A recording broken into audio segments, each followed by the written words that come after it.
I'd like to give some closure on why I withdrew my country and Title IV flag from the United Nations on December 3rd, 2024. August 12th, 1999.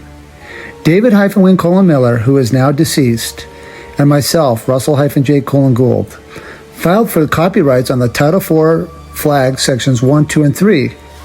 Since we knew the United States Inc. and the United States of America was coming out of their third and final bankruptcy ending on November 2nd, 1999. When the United States Inc. and the United States of America came out of their third and final bankruptcy, it ended their corporate authorizations for a flag, treasury, FEMA, military, and postal authorizations of the United States Inc. and the United States of America.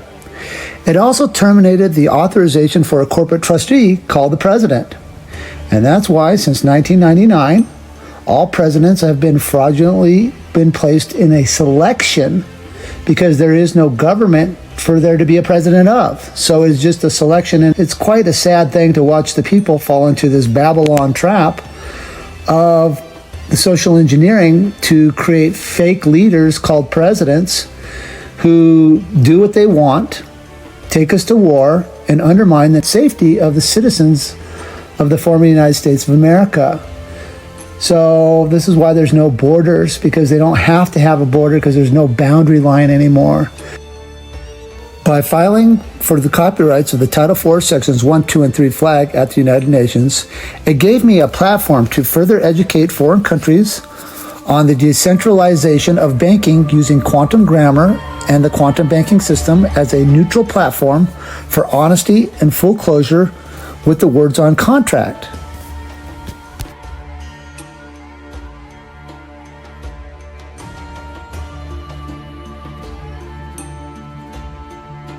In the year 2001, since David and I had filed for copyrights, the Title IV flags 2 years earlier, the United Nations gave me a chance to register my country called Universal-Postal-Union, which is also known as the Unity-States of a World Corporation, which is now known as the Global-Postal-Union. And I registered that with the Postal Administration at the United Nations in the year 2001. By doing that, it allowed for further growth by me to articulate transition, give full closure on how you're positioning your words in contract to make them facts as the facts. So using the prepositional phrase to articulate the transition to create a translation between foreign languages. When I registered my country with the United Nations, I also registered it with the Universal Postal Union in Bern, Switzerland, as well as the U.S. Pentagon and the U.S. Post Office in Washington, D.C. Upon this growth of registering my nation with all the corporate entities around the world, it gave me a great platform to further articulate translations between languages, and I was given the chance at the United Nations to meet with many ambassadors at the United Nations between January 2003 and May 2003, where I was given access to more than 80 ambassadors and embassies, and I had meetings with diplomats to talk about my creation of the quantum banking system. The quantum banking system is multifaceted and covers many genres of what we call the BABBLEON banking system, which they have out here to the general public today, which articulates words that are modified with adverbs, words that are modified with adjectives, creating pronouns, and creating a system where the attorneys in corporate America changes and moves the goalpost of terms because the words don't mean anything because they're undefined. So with the quantum banking system, the decentralization comes where everyone gets their own banking system where they articulate their words with facts as the facts using prepositional phrases to certify their facts, otherwise known as nouns. And so it gives a platform for claimants to board the contract of the Global Postal Union where they now can set up their sovereignty to articulate their words and translate between different foreign languages and lose no deviation in their sentence structure, maintaining a position of neutral, of no past tense or future tense ideologies within the sentence structure of the quantum banking system. So everything is harnessed now, in the now space. And when you place things in neutral of the now you can look at things for what they really are and articulate and fix any flaws that you may have in your systems. When I was at the United Nations in 2003, I was given a chance to meet the head of the United Nations Postal Administration, Robert Gray. And I did a 45-minute meeting with him at One UN Plaza, where I had a conversation with him about postal mechanics, the quantum banking system, and some of the things that I was articulating for neutrality in grammar. And he was very fascinated and had a bunch of questions for me, and I answered them. And I had some questions for him, and when I asked him my questions, he didn't know the answers. So I told him he was disqualified under a lack of knowledge, and the United Nations, he said, wanted to be a student of the quantum grammar. I said that would be fine because I'm here under an educational volition only, because the citizens of the world are writing an adverb verb and they don't have any knowledge of the quantum system. They don't use nouns and facts as facts when they write contracts. Therefore, this is an educational system at this point, as I'm educating the United Nations and was given access to all these different platforms within the United Nations. So it was a good meeting. At the end of the meeting, after he disqualified himself and said he wanted to be the quantum banking system student the United Nations did, I said, yeah, that would be fine because, it's complete education at this point. He then, with his people, came in and took a picture of me in the foyer there at the plaza, and it was a good conversation. So I really got to grow as a person just to learn how to be more diplomatic, as well as I rewrote the structure form of the Vienna Convention for embassies and diplomats on a global level, and I published that there. So that really expanded my mind as well.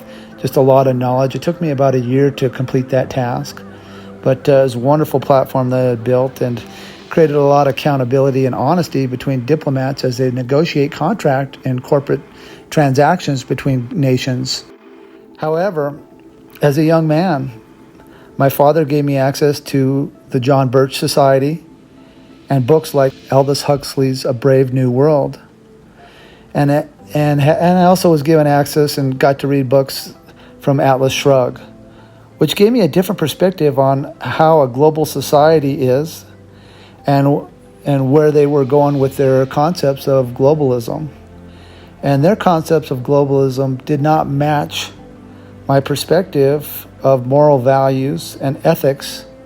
And so I did not condone the United Nations and what they were doing when I was there in 1999 to 2003. However, my love for life and fairness and honesty has taken me into many places. I've neutrally observed different behaviors and patterns that undermine my values for the love of life, people, fairness, and honesty. And for these reasons, I have withdrawn my flag and country from the United Nations. I no longer authorize the United Nations to be my students. I no longer authorize or condone any corporations in contract with the United Nations to use the Title IV flag, quantum grammar, and the quantum banking system. In the contracts that I have filed with the United Nations in December of 2024, I'm authorizing the United Nations as a corporations and a corporation's headquarters in New York City to be kicked off the North American continent. I'm authorizing the United Nations to leave the North American continent and set up their corporation headquarters anywhere else but not on the North American continent. After 25 years of having the Title IV flag and my country is logged at the United Nations, I was giving the United Nations a chance to come into the correct grammar and do the correct thing for the world to create neutrality and peace for mankind. However, over the last 10 years, the United Nations' volition to create discord and undermine societies and culture around the world through allowing NGOs and other organizations, affiliates such as the World Health Organization, to go stronger in a paradigm shift to create harm to society and my fellow mankind. And the bombardment of all the fraudulent grammar that these corporations and NGOs have used against we the people. I'm also not authorizing the United Nations to use quantum grammar against the people anymore. So now the people have a safety net against the policy forcers of the United Nations who would come against we the people. So I know that some of you may think that, well, hey, why did it take so long? Or why only kick the United Nations off the North American continent? Well, they need to go everywhere. I mean, they need to get totally off the planet as far as I'm concerned. But it's going to be up to the people of the location to use correct grammar to move them out of their countries that the United Nations are going to have to move to. So the United Nations and their affiliate corporations cannot use quantum grammar nor the Title IV flag. I have given publication with the United Nations on December 3rd, December 4th, and December 5th. And they've been given written closure to leave the North American continent. Now, what does this mean for the claimants and postmasters who have joined the quantum banking system? It means that each corporation in contract with the United Nations has zero enforcement on any policy and mandate that they may try to enforce compliance on. It means that corporations like the International Monetary Fund, the World Bank, non-governmental organizations, and the World Health Organization, who are in contract with the United Nations, cannot enforce their policies against the claimants and postmasters. And now, the claimants and postmasters have a position of grammar to safeguard their lives, their sovereignty, and their neutrality. And the condition of state that they have is neutrality, peace, and happiness. To control the sovereignty of the direction of their lives and lifestyles will be placed in the hands of the people. And as they move out of the earth space banking and move into their divine space banking paradigms, their fate and destiny can now be in their own hands. Let's get these beaters out of here.